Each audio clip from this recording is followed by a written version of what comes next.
This movie has a lot of controversial stuff in it. I'm Sir Dinosaur from Planet X, and now it's time for a movie review. Okay, so first things first, I know a lot of people really don't like this movie. That's neither here nor there. I just want to know if it's any good, so I'm gonna watch it and see for myself. So the Resistance is trying to get out of their base when the First Order shows up, and General Hux is all like, okay, time to kill everybody. Poe Dameron disobeys General Leia's orders and leads this tricky operation that makes a lot of bombs go off in some ships. A lot of Resistance ships are lost, but a First Order dreadnought goes kablamo. So I guess you could call it a costly operation that makes General Hux look bad. Poe gets back and finds Finn, who woke up from this pod thingy and is super disoriented. Meanwhile, Rey meets Luke Skywalker on the island planet and gives him his lightsaber, and Luke just throws it over his shoulder. That seemed rather flippant. I never thought Luke Skywalker would be flippant. He always seemed like a genuine kind of guy who wore his heart on his sleeve, and that's why he became vulnerable to the dark side. Rey and Chewie follow Luke to this little hut, and they're like, hey Luke, you should help the Resistance. And Luke is like, no. So Rey hangs out with Luke despite Luke being this grouchy old guy now who's being unpleasant. Luke even says he thinks it's time for the Jedi to end. Yeesh.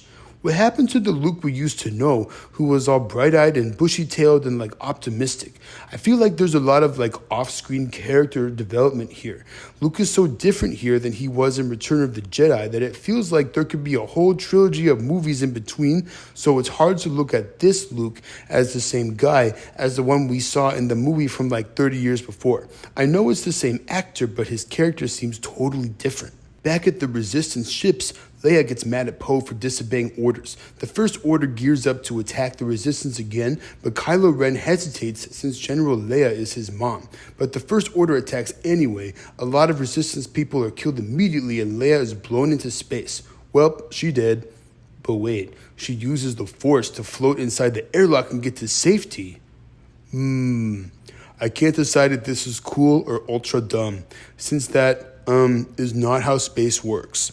I know this because I'm Sir Dinosaur from Planet X, and I got here on a rocket ship from outer space, and I know that if you go out into space without an astronaut suit, you're gonna freeze to death right away. So unless General Leia can use the Force to not freeze to death while also using the Force to float around, she did. And now we meet another controversial character, the person who's taking over the Resistance fleet while General Leia recovers. Her name is Admiral Holdo, and she's a tall, skinny lady with purple hair who tells Poe Dameron that he's a dummy and he should just listen to officers and not ask questions.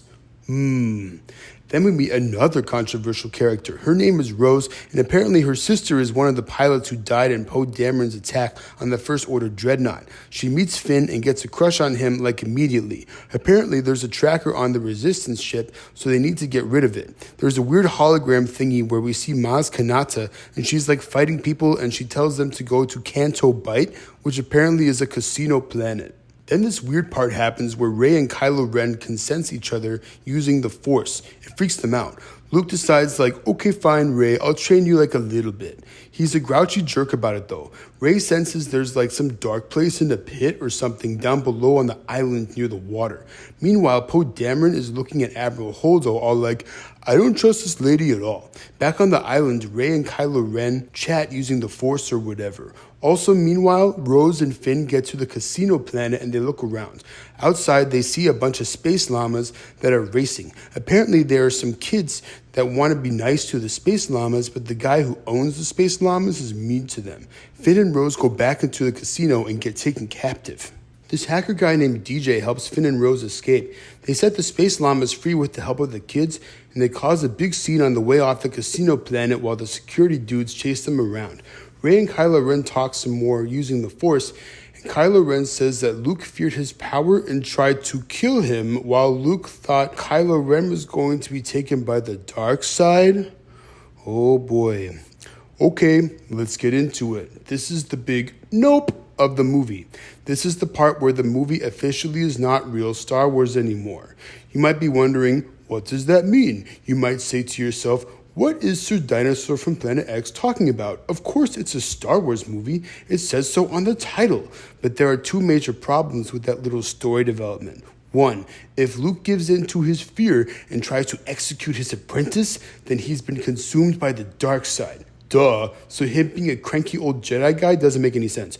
More importantly, too, Luke would not do something like that because the whole point of the first 3 Star Wars movies for Luke as a character was him learning about the Force, learning to prioritize his training and emotional stability, rejecting the dark side and persevering against its temptation, and celebrating the redemption of his father Anakin Skywalker. Luke learned in Return of the Jedi that even the baddest of Sith guys can change and do good things again if you get through to them emotionally, so nobody is a lost cause, and definitely nobody should be executed before they even completely turn bad in the first place. This Luke flashback bit is really bogus, you guys. I know some people try to defend it and be all like, but there's a lot of off-screen character development and actually it makes sense. No. The character is completely different in ways that are told to the audience and not shown. It's asking too much to expect me or anybody else to believe that Luke would try to kill his apprentice in his sleep unless you spend a whole movie or two showing us story events that cause Luke to undo all of his emotional progress. I could understand a storyline where Luke tries to rebuild the Jedi Order and struggles because there's nobody there to help him and he wasn't alive when the Jedi Order was a thing, so he's got nobody to base it on and he's flying blind, so he makes some bad mistakes. Sure, but the idea of Luke trying to kill his own apprentice is a huge stretch. Now, to be fair, part of this problem starts with The Force Awakens, since in that movie, they say that Luke's attempts to rebuild the Jedi Order didn't work out, and now he's a hermit. But the people in charge of this movie really thought, yeah, the best way to make a new Star Wars movie is to undo all of Luke's emotional progress, render his emotional growth in Return of the Jedi totally pointless, and make Luke into somebody who considers outright evil behavior. And that's crazy, you guys. So I'm just going to say it. The people in charge of this movie do not understand Star Wars, and this story is wrong. It is not real Star Wars. This is fake Star Wars. Now there's going to be a whole nother hour of fake Star Wars, I guess. So Rey confronts Luke and he fesses up and she thinks Kylo Ren can be redeemed, so she leaves the planet. Poe Dameron clashes a lot with Holdo since her plan is to get everybody out of there and run away, and he thinks she's a scaredy cat. He leads a mutiny, but Leia wakes up and knocks him out. Kylo Ren brings Rey to Supreme Leader Snoke and he gives her a hard time. Finn and Rose are captured and brought to Captain Phasma. There's a lot going on at once.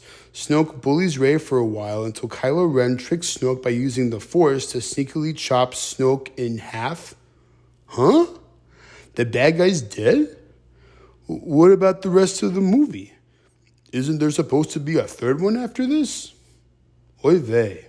I will admit that the part of Kylo Ren and Rey fighting the Red Armored Guard people together is a cool action scene. But this is the kind of movie that can seem fun in the moment since it's just moving really quickly and it feels crazy.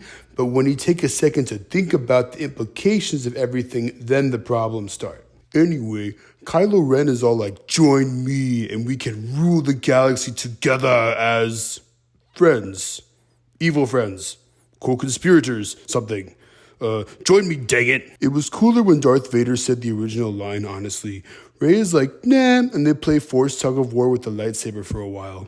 Then there's this crazy part where Holdo takes her ship and sacrifices herself by doing a kamikaze move where she rams her ship through the First Order big ship by going into hyperspace in that direction. It kills a lot of ships and Holdo dies in the process. This leads to the big First Order ship getting busted and Finn beating Captain Phasma in a fight and him escaping with Rose and the Captain Phasma character being kind of pointless ultimately, and a goofy bit where BB-8 is somehow controlling an AT-ST, and I mean whatever. The point is that everybody gets free and reunites on this weird salt planet where beneath the salt the ground is red and there's these cute ice foxes or whatever. So apparently the Holdo kamikaze thing was always the plan so that the resistance people could escape, and Holdo plans to just sacrifice herself. So the moral of the story here is that Poe Dameron should have blindly followed authority and not asked questions because the purple-haired lady knew better than him and didn't feel like she owed it to anybody except Leia to tell them what her plan was. Okay, so this is wrong again. Star Wars is all about pushing back against bad authority figures, not blindly following them. Just another reason why this movie is fake Star Wars. So now they're on this salt planet or whatever, and they're trying to get all the resistance ships into the base, but the Empire, First Order, like seriously, they're using all the Empire ships and AT-AT walkers from the Empire Strikes Back. Like, come on. The bad guys have all their ships down there, and they're shooting down their speeders. They've got some big laser beam thing, and it looks like they're gonna roast Finn. So Rose rams Finn's speeder, and they both crash big time, and they somehow both survive, and Rose says she loves Finn. And Finn's like, thanks. I can tell this movie is a Disney movie since I'm like, hey, Rose, you've only known this guy for 1 day. Why are you in love with him? Then Luke shows up and says hi to Leia and bye to Leia, and he walks outside to confront the First Order army. They shoot 1,000,000 shots at him, but he doesn't do anything. Kylo Ren goes out there to confront Luke, and Luke dodges a lot and talks a lot so that Rey can take everybody else out the back. Apparently, Rey is really strong with the Force now, somehow, even though she hasn't had a lot of training. Okay. Kylo Ren charges Luke and finds that Luke is not actually there. Instead, he's back on the island planet, having projected an illusion of himself in order to buy the Resistance time to get away. This takes all of Luke's energy, and he dies and vanishes, kind of like how Obi-Wan did in the first Star Wars movie. This makes Kylo Ren look extremely silly, and it's very embarrassing for him. He looks like a goofy doofus, honestly. So the movie ends with Rey taking the Resistance away on the Millennium Falcon. How many people can really fit on the Millennium Falcon? I guess there are only a handful of Resistance people left. General Leia talks with Rey and she's like, yeah, the Resistance can come back, even though there's very few of us left. And the movie really ends at the casino planet where those kids are being given a hard time by the guy who owned the space llamas. This one kid goes outside, sweeps a bit, he's wearing a ring with the rebel insignia, and he poses like a kid Jedi or something, and that's it. I'm realizing that the casino planet stuff didn't actually matter at all. You could delete it from the movie and the story would not change. Also, I feel like this movie fizzled out big time. What conflict is there to be excited about in the third one? Rey versus Kylo Ren?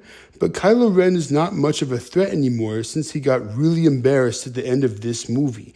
I feel like whoever made this movie saw the legit criticism of The Force Awakens being a copycat movie and thought, okay, yeah, I'm gonna go in the total other direction and make it so new that the plot developments don't make sense sometimes. The story gets run into the ground and I make the fans mad by having Luke and Leia act out of character.